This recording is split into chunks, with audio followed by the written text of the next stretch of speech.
Hello guys, मैं हूं Aryan. Guys, अगर आप इंडियन ओवरसीज बैंक में अगर एफडी करना चाहते हैं यानी अगर फिक्स डिपॉजिट करना चाहते हैं तो ये वीडियो आपके लिए बहुत ही खास होने वाला है, क्योंकि आज के इस वीडियो में हम आपको इंडियन ओवरसीज बैंक के एफडी के बारे में कंप्लीट जानकारी देंगे। जैसे कि अगर आप इस बैंक में अगर एफडी करते हैं तब न्यू इंटरेस्ट रेट के अनुसार आपके एफडी के ऊपर कितना इंटरेस्ट रेट दिया जाएगा, एफडी का बेसिक फीचर्स और बेनिफिट्स क्या रहेगा, सीनियर सिटीजन के लिए एक्स्ट्रा का बेनिफिट दिया जाएगा और साथ ही साथ एक एग्जाम्पल के तौर पर भी बताएंगे कि अगर आप इंडियन ओवरसीज बैंक में अगर 1 लाख का एफडी करते हैं तब कितना मैच्योरिटी अमाउंट आपको दिया जाएगा। इस सभी बातें आपको डिटेल्स में बताएंगे, लेकिन इससे पहले अगर आप इस चैनल पर पहली बार आए हैं तो काइंडली चैनल को सब्सक्राइब करें और वीडियो को बिना स्किप किए एंड तक जरूर देखें।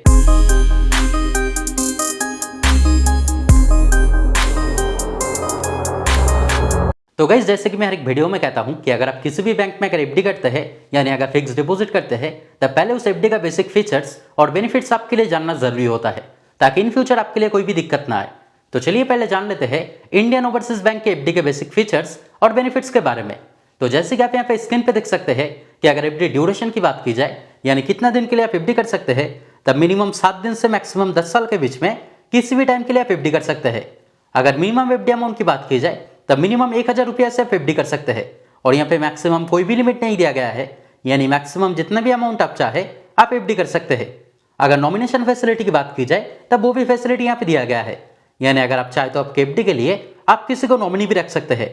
अगर प्रीमेच्योर विड्रॉल की बात की जाए यानी एफडी करने के बाद अचानक अगर आपके पैसे की जरूरत होता है तो अगर आप चाहे तो आपके एफडी का अमाउंट मैच्योर होने से पहले ही आप बैंक से उठा पाओगे। लेकिन आपको यहाँ पे जानकारी रखना है कि किसी कारण अगर आप प्रीमेच्योर विड्रॉल करते हैं तब मैक्सिमम 1% तक पेनल्टी चार्जेस लगेगा। अगर इंटरेस्ट पे आउट की बात की जाए यानी एफडी के ऊपर आपका जितना इंटरेस्ट बनेगा, अगर आप चाहे तो वो इंटरेस्ट मंथली बेसिस पे यानी हर महीने में, क्वार्टरली बेसिस पे यानी 3 महीना अंतर, हाफ ईयरली बेसिस पे यानी 6 महीना अंतर साल में 2 बार, या फिर अगर आप चाहे तो वो इंटरेस्ट एफडी मैच्योर होने के बाद भी ले सकते हैं।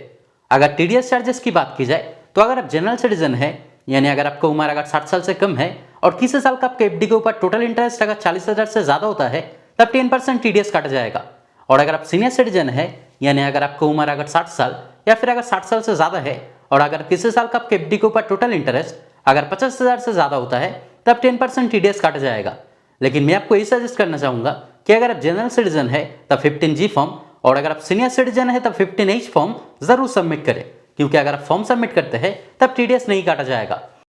तो गाइस, ये सब थे इस बैंक का बेसिक एफडी फीचर्स और बेनिफिट्स जो आपके लिए जानना जरूरी था। तो चलिए अब जान लेते हैं कि अगर आप इंडियन ओवरसीज बैंक में अगर एफडी करते हैं तब न्यू इंटरेस्ट रेट के अनुसार आपके एफडी के ऊपर कितना इंटरेस्ट रेट आपको दिया जाएगा। लेकिन इंटरेस्ट रेट बताने से पहले एक बात मैं आपको पहले ही बता दूं कि अगर आप सीनियर सिटीजन है यानी अगर आपका उम्र अगर 60 साल या फिर अगर 60 साल से ज्यादा है तब इस बैंक में एफडी करने पर आपका जो इंटरेस्ट रेट रहेगा वो नॉर्मल इंटरेस्ट रेट से 0.50% आपको ज्यादा इंटरेस्ट दिया जाएगा। तो सीनियर सिटीजन के लिए काफी अच्छा बेनिफिट यहाँ पे दिया गया है। जैसे कि आप यहाँ पे स्क्रीन पे देख सकते हैं कि स्टार्टिंग जो इंटरेस्ट रेट है यानी 7 दिन से 29 दिन के बीच में एफडी करने पर जनरल सिटीजन के लिए इंटरेस्ट रेट रहेगा 4% और सीनियर सिटीजन के लिए इंटरेस्ट रेट रहेगा 4.50%। ठीक इसी तरह से इंटरेस्ट रेट बढ़ता रहेगा और अगर आप 1 साल के लिए अगर एफडी करते हैं यानी अगर आप 1 साल से 3 साल के कम के टाइम के बीच में किसी भी टाइम के लिए अगर एफडी करते हैं तब जनरल सिटीजन के लिए इंटरेस्ट रेट रहेगा 6.80% और सीनियर सिटीजन के लिए इंटरेस्ट रेट रहेगा 7.30%। यहाँ पे एक स्पेशल एफडी प्लान भी दिया गया है। जैसे कि अगर आप 444 दिन के लिए अगर एफडी करते हैं तब जनरल सिटीजन के लिए इंटरेस्ट रेट रहेगा 7.10% और सीनियर सिटीजन के लिए इंटरेस्ट रेट रहेगा 7.60%। और अगर आप 3 साल से अगर 10 साल के बीच में किसी भी टाइम के लिए अगर एफडी करते हैं तब जनरल सिटीजन के लिए इंटरेस्ट रेट रहेगा 6.50% और सीनियर सिटीजन के लिए इंटरेस्ट रेट रहेगा 7%। तो गाइस, चलिए आप एक एग्जांपल के तौर पे जान लेते हैं कि अगर आप इंडियन ओवरसीज बैंक में अगर 1 लाख के एफडी अगर डिफरेंट टाइम के लिए करते हैं, जैसे कि अगर आप 1 लाख के एफडी अगर 1 साल, 5 साल या फिर मैक्सिमम टाइम यानी अगर 10 साल के लिए करते हैं तब तीनों अलग सिचुएशन में जनरल सिटीजन या फिर अगर आप सीनियर सिटीजन है तब कितना मैच्योरिटी अमाउंट आपको दिया जाएगा। तो अगर आप जनरल सिटीजन के लिए अगर 1 लाख के एफडी अगर 1 साल के लिए करते हैं तब आपके लिए इंटरेस्ट रेट रहेगा 6.80% और आपको मैच्योरिटी अमाउंट बनेगा 1,06,980 रुपया का। अगर आप सीनियर सिटीजन के लिए अगर 1 लाख के एफडी अगर 1 साल के लिए करते हैं तब आपके लिए इंटरेस्ट रेट रहेगा 7.30% और आपका मैच्योरिटी अमाउंट बनेगा 1,07,500 रुपया का। अगर आप जनरल सिटीजन के लिए अगर 1 लाख के एफडी 5 साल के लिए करते हैं तब आपके लिए इंटरेस्ट रेट रहेगा 6.50% और आपका मैच्योरिटी अमाउंट बनेगा 1,38,100 रुपया का। अगर आप सीनियर सिटीजन के लिए अगर 1 लाख के एफडी 5 साल के लिए करते हैं तब आपके लिए इंटरेस्ट रेट रहेगा 7% और आपका मैच्योरिटी अमाउंट बनेगा 1,41,480 रुपया का।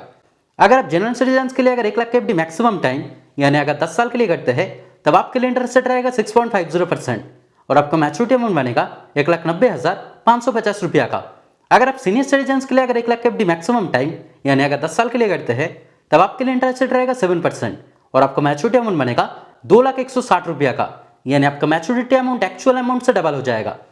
तो दोस्तों आज के वीडियो में इतना ही। उम्मीद करते हैं वीडियो आपके लिए हेल्पफुल रहा। अगर फिर भी कोई डाउट है तो कमेंट करके जरूर बताएं, मैं आपका कमेंट का रिप्लाई जरूर करूंगा। और अगर वीडियो पसंद आए तो लाइक और शेयर करें और इस तरह के वीडियो देखने के लिए चैनल को जरूर सब्सक्राइब करें। Thank you.